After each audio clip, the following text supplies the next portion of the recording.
जय Hind friends, welcome to लर्नोलॉजी। तो friends, आज हम जान लेते हैं भारत की प्रमुख चट्टानों के बारे में। भारत में कौन कौन सी चट्टानें पाई जाती हैं। तो चलिए, जैसे कि भूगर्भिक चट्टानों से तात्पर्य होता है कि धरातल के नीचे पाए जाने वाली चट्टानें। जैसे पृथ्वी प्रारंभ में आग के गोले के समान थी, कालांतर में तप्त पृथ्वी की ठंडी होने के क्रम में चट्टानों का निर्माण होना प्रारंभ हुआ।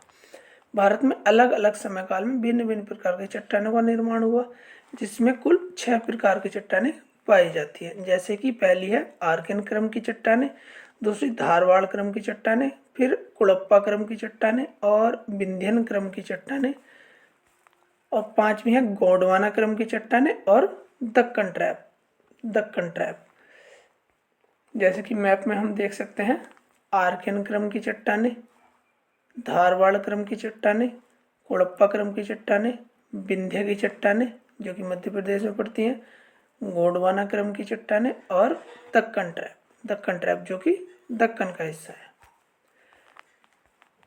आगे देखते हैं, पहली है आर्कियन क्रम की चट्टानें, जो कि पृथ्वी पर सबसे पहले आर्कियन क्रम की चट्टानों का निर्माण हुआ। दूसरे शब्दों में यह कहा जा सकता है कि पृथ्वी पर सबसे पुरानी चट्टानें आर्कियन क्रम की चट्टानें हैं। दूसरी है धारवाड़ क्रम की चट्टानें। धारवाड़ क्रम की चट्टानों का नामकरण कर्नाटक के धारवाड़ जिले के नाम पर हुआ, क्योंकि इन चट्टानों की खोज सबसे पहले धारवाड़ जिला में हुआ था। धारवाड़ क्रम की चट्टानें भारत में मुख्य 2 क्षेत्रों में पाई जाती हैं। जैसे कि पहला क्षेत्र है कर्नाटक क्षेत्र और दूसरा है अरावली पर्वत का क्षेत्र। कर्नाटक के 3 जिलों में धारवाड़ क्रम की चट्टानें पाई जाती हैं। पहला धारवाड़ जिला, दूसरा बेल्लारी जिला और तीसरा शिमोगा जिला। आगे है आर्थिक दृष्टि से धारवाड़ क्रम की चट्टानों की काफ़ी समृद्ध होती हैं। भारत की प्रमुख धातु जैसे कि सोना, मैग्नीज, तांबा, जस्ता, क्रोमियम, टंगस्टन, लोहा इत्यादि धातुएं धारवाड़ क्रम की चट्टानों में ही पाई जाती हैं। और भारत में सोना धारवाड़ क्रम की चट्टानों के अंतर्गत कर्नाटक के कोलार एवं हट्टी की खानों में पाया जाता है। आगे आती हैं कुड़प्पा क्रम की चट्टानें, जो कि धारवाड़ क्रम की चट्टानों के बाद कुड़प्पा क्रम की चट्टानों का निर्माण हुआ। कुड़प्पा क्रम की चट्टानों का नामकरण आंध्र प्रदेश के कुड़प्पा जिले के नाम पर हुआ, क्योंकि ये चट्टानें सबसे पहले आंध्र प्रदेश के कुड़प्पा जिले से ही प्राप्त हुई थी। आगे आती हैं विंध्य क्रम की चट्टानें।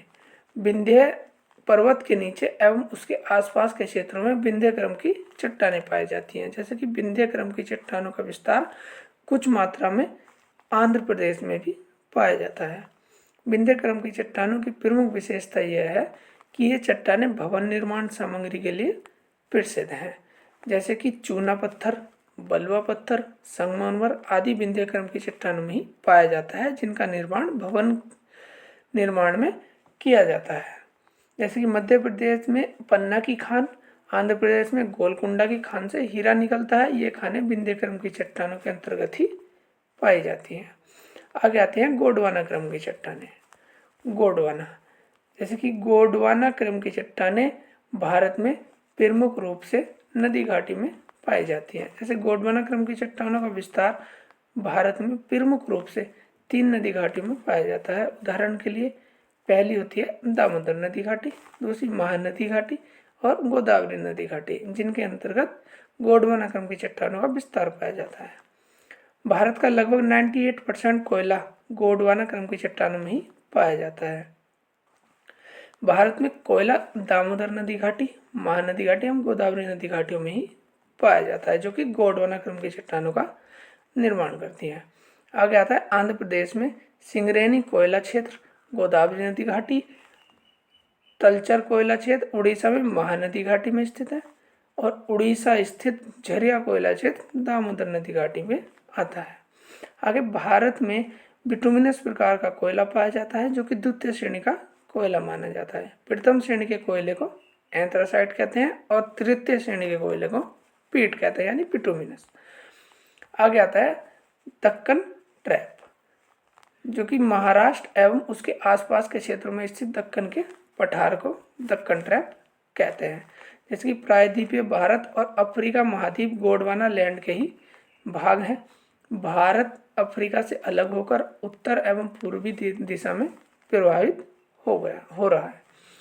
प्रायद्वीपीय भारत के अफ्रीका महाद्वीप से टूटकर अलग होने के क्रम में भारत के पश्चिमी तट पर लावा का दरारी प्रवाह उत्पन्न हुआ और दरारों से निकलता हुआ तरल लावा धरातल पर चारों ओर फैल गया। इसी लावा के ठंडा होकर जम जाने के बाद एक पठार का निर्माण हुआ। इसे ही दक्कन का पठार कहा जाता है। लावा के जमाव से चट्टानों को बैसाल्ट चट्टान कहते हैं और दक्कन ट्रैप का मुख्य भाग महाराष्ट्र राज्य में स्थित है। इसका लगभग हिस्सा महाराष्ट्र में तथा कुछ हिस्सा मध्य प्रदेश में एवं गुजरात राज्यों में विस्तृत है। बैसाल्ट चट्टानों का निर्माण लावा के जमाव से होता है। अतः जब इन बैसाल्ट चट्टानों का अपक्षय होता है तो इससे निर्मित मिट्टी को काली मिट्टी कहा जाता है और काली मिट्टी कपास की खेती के लिए सर्वाधिक उपयुक्त मानी जाती है। यानी काली मिट्टी को ही हम कपासी मिट्टी नाम से भी जानते हैं। जैसे काली मिट्टी का निर्माण लावा चट्टान से होता है, इसलिए इसे लावा मिट्टी भी कहा जाता है और काली मिट्टी को ही रेगुर मिट्टी भी कहा जाता है। अतः काली मिट्टी को हम निम्नलिखित कपासी मिट्टी, लावा मिट्टी और रेगुर मिट्टी नाम से भी जानते हैं। तो फ्रेंड्स, कैसी लगी आपको क्लास कमेंट बॉक्स में ज़रूर बताइए और हमारे चैनल लर्नोलॉजी को सब्सक्राइब कीजिए। Thanks friends.